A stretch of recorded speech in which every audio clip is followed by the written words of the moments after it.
noticed that it says fight back, which gives the reader the impression that Muslims were attacked first here. I wonder if that says that in the original Arabic of the Quran. All three English versions of the Quran I'm familiar with don't say fight back, but as Yusuf Ali says about Quran 929, fight those who believe not in God nor the last day, nor hold that forbidden which hath been forbidden by God and his apostle, nor acknowledge the religion of truth, even if they are the people of the book, until they pay the jizya with willing submission, until themselves subdued. My response: Arabic is a very hard language, and it wasn't simplified to our understanding at the time of the Prophet, because everybody knew clearly the language. They knew very clearly the language, and read it understanding the meaning not out of context like everybody seems to be doing these days. So instead of dissolving treaties and rise up and slay pagans and, quote, until they feel themselves subdued, it really means question that might come to your head: where did Ibn Kathir get all this? No, I'd like to know what Quran 9:1-5 and 9:29 really sound in the original Arabic, if they don't create an us versus them alienation factor as all three English versions of the Quran have been sounding. Ibn Kathir was renowned for his great memory regarding the sayings of Muhammad and the entire Quran. Ibn Kathir is known as a Qadi, a master scholar of history, and a Mufassir, Quran commentator. He was taught by Sheikh al-Islam Ibn Taymiyyah, and more people that link back generations and generations to the companions of the Prophet himself. And that means he won't be using al-taqiyya to spread Islam by making it sound peaceful to the dhimmi and kafir. Because not everyone comes to Mecca understanding the Arabic language. Pilgrims come in and out for the trade. We know as foreigners, right? And the Quran needed to be put into tafsir. But tafsir requires a lot. And I myself really didn't know tafsir wasn't at the time of the Prophet, because he was the mufassir, interpreter. He wasn't at the time of the Prophet? Then how did he know? You have to know every word of the Arabic language. Then when we'll see Quran 9:1-5 and Quran 9:29 as peaceful and not something that goes counter to, quote, no compulsion religion. The word of every single word, and what the verses were revealed, what times and whereabouts. Then you can talk and question the Quran.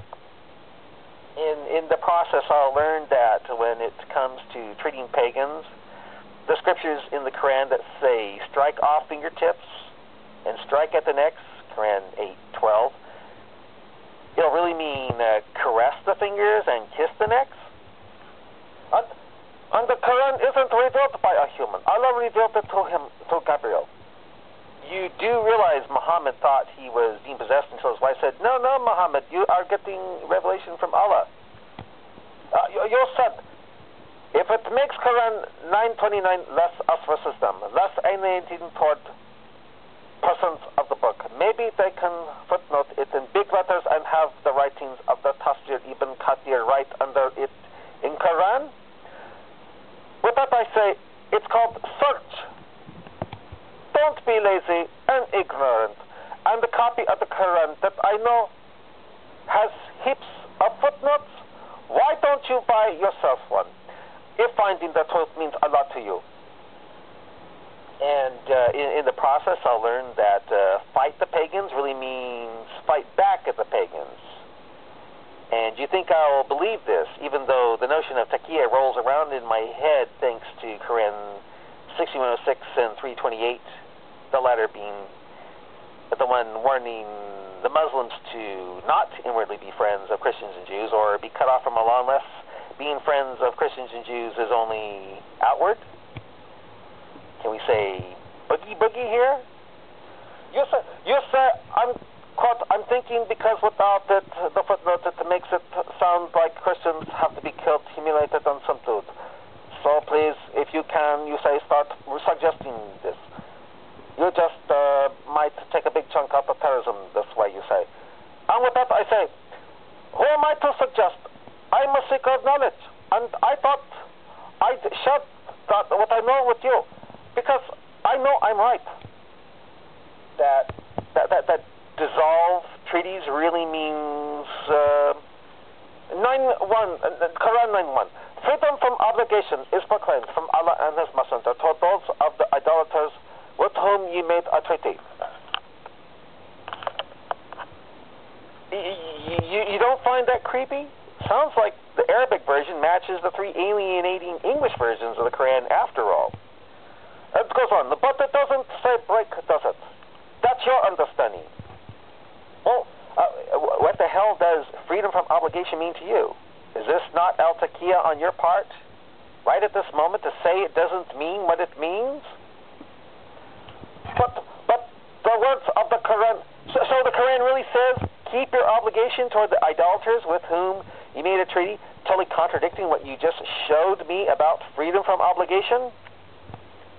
Abu Sufyan and his tribe, Quraysh, actually broke the peace treaty and killed a group of men from amongst the Prophet's people.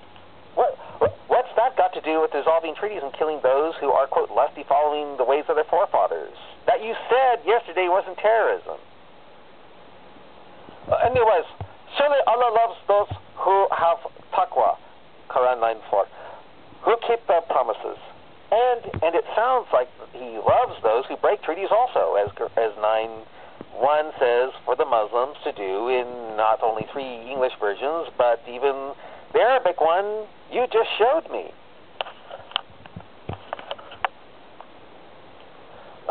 Refer me back to the previous verses like you always do. Taqiyya again is not an act that one must follow. I believe you there. A Muslim doesn't have to lie, but thanks to Quran 328 and 6106, he can lie if he wants due to being compelled. But in Quran 328, the Muslim is compelled to lie about being a friend of Christians or Jews or be cut off from Allah. So when it comes to being a friend of Christians and Jews, the Muslim is forced by Allah there to lie. How can it not be that way? Can we all say collectively, ooh, boogie, boogie? Makes me think of that science fiction movie called They Live. But it sure sounds like an exception of fearing your life. Not so. Reread Quran 328. You'll have a choice. A choice to be a coward, being contradicted by Quran 16107, or being a hero like Bilal. But since martyrdom and cowardice are seen equal in the eyes of Allah, thanks to Quran 16106, even though Quran 16107 seems to contradict 16106, which route would you take if someone was holding a gun to your head and saying, say you don't believe in Allah, or I'm sending you to something that sounds like a slothful brothel if you are a male Muslim, but who knows what the hell awaits you if you're a woman Muslim? Which route would you pick? Heroic Bilal or cowardly Dr. Smith from Lost in Space? Both sound equal to Allah if you don't consider Quran 16107.